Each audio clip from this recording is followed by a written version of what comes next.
手を出した時にポタって音するとか、休みなのに5時に起きて暗くて散歩してコーヒー買いに行ってもコンビニしか空いてなくて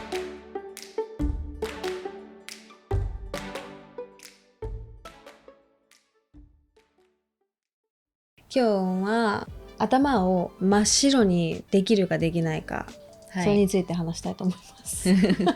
頭を真っ白にできるかできってないかいうのも仕事のオンオフ、何でもオンオフ、イコール多分無になれる時間ってさ、作れそうで意外と作れないくない？そうだね、なんかずっと常に考えちゃうから、なるべく無になる時間を、土日休みなんだけど、土日どちらかは絶対に一人で無になれる時間を作るようにしてる。それはもう一人で過ごすこと。1日の3分の2は必ず一人でポカンってできる、本当無になる状態、人いたら無にならないじゃんまず。そうなんだよね。これってやっぱ自分と向き合うっていう時間でもあるんだけど、でも今度は自分と向き合ってる時に自分と会話するじゃん。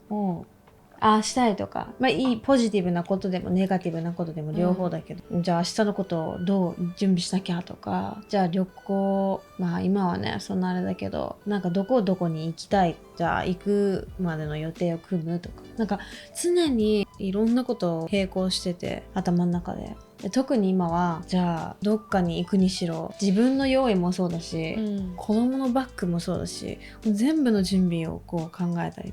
もう常に頭が走ってる状態なのね。私はなんかこう最近ね、お風呂の中何も考えないようにしてるの。瞑想まではいかないけど、お風呂の限られた時間だけでも、お風呂の中ってさ考えがちじゃない？いろんなこと。考えがちで、なんかそういう時にひらめいたりもするしいいんだけど、なんか逆にその絶対に毎日することだし決めればできるかなと思って、私はなんか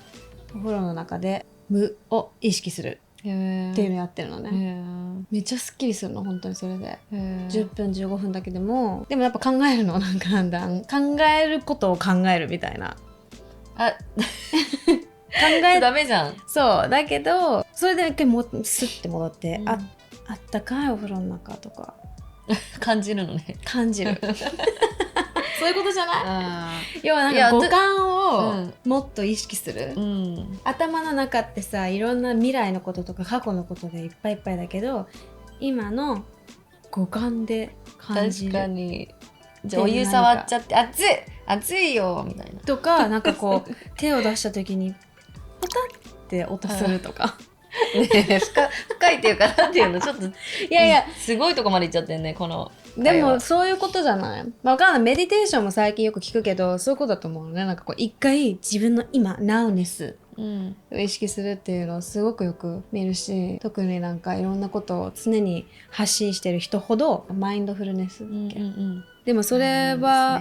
そこまではちょっとコミットできないなって思いつつ、お風呂の中だけでもそういうことを意識すると頭の休憩時間ができた。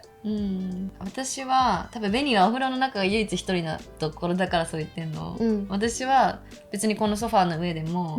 映画見てれば一人の時間作れちゃうからさ、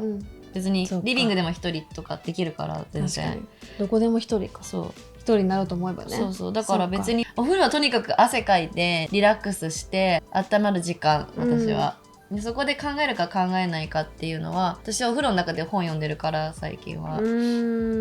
脳がプロセスしてたら他のことはさ同時には考えられないから、私はそうやって本読んだり映画見たりするのがオフの状態なので、そうだよね。仕事のことも考えてないし、没頭できるっていうか、その目の前のことに。そうだから休みの日のどっちかは必ず絶対に、もう夜入りがちじゃん。なんか誘ってきてくれたらいいかなと思ってご飯行こうかなと思って、それも入れずに1日下手したら家でから出なくてもいいような日をちゃんと作って、それがうまくいったらすごい充実した感じなの、それがオフになるの、自分の中でオフしたっていうあれになるのね、だからなんかノーをちゃんと言うってやつね。そうノーを言うってやつ入れがち。私すごい入れてたから昔、私入れたいよね。入れたい会いたいし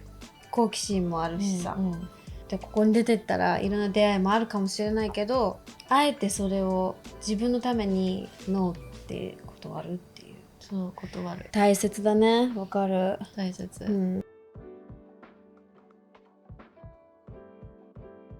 2022年の目標でもあるんだけど、みんなより1時間早く起きて自分のことをまず済ませるっていうのってもう長年の目標なんだけどますますできなくなっちゃって、でそれができたらいろんな意味で効率が全部良くなりそうじゃない？でもイコール早く寝なきゃいけないわけじゃん。そうね。だから絶対そこはじゃあ飲んで映画見たいとかドラマの続き見たい。だからそれが金曜日にできるのよ。犠牲にしてじゃあ金曜日まで我慢するってこと、できるかな。毎日じゃなくていいんじゃない？だから、月水だけでもいいんじゃない？そうね。だからこう日を決めて、この日の前日はもう早く寝て、で絶対に早起きする。だから週に1回それやるだけでもしかしたらオフになれる時間が増えるような気がする。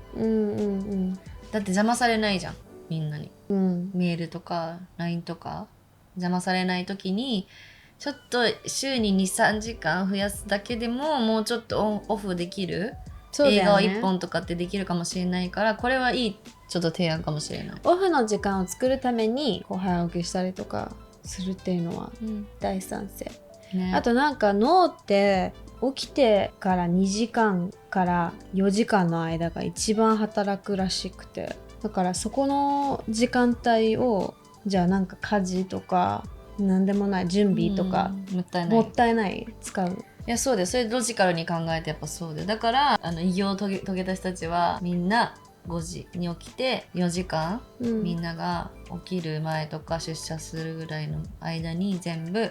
終わらせるとどんだけ物事がロジカルに超考えるとやっぱそれなんだよね。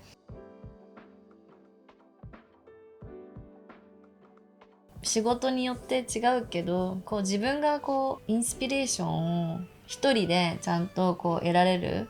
映画だったり映画を見てでもいいし、音楽聴いてでもいいし、美術館行ってもいいし、何でもこう一人で何かこうリセットできる環境を作る、週に1回でも2回でもっていうのがオフに一番いいんじゃない？なんか自分のためにもなるし、仕事のためにもなるし、自分のためにもなるし、フィジカルロジカル何でもためになる、っていうような時間を誰かというよりもなんか一人で作ってみる、でその次の休みの日は社交してでも何でもいいんだけど、なんか一日一人の時間をお風呂の中でも、リビングでも何でもいいから作ってちょっとできたなっていうところから始める、習慣化するっていうのがいいんじゃないかなって。散歩でもいいし、私はベニとの散歩がすごいリセットにはなってるかなって思うし、そうこうやって意外とねスケジュールに入れないとできなかったりするから、もう何としてでもそれをやらなきゃいけないっていう風にもうタスクとして決めた方が絶対いいよね。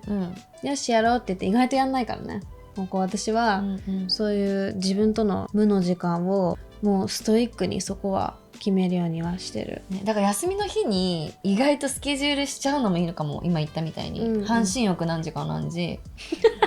ベニとの散歩何時間何時ネットフリックス何時間何時読書い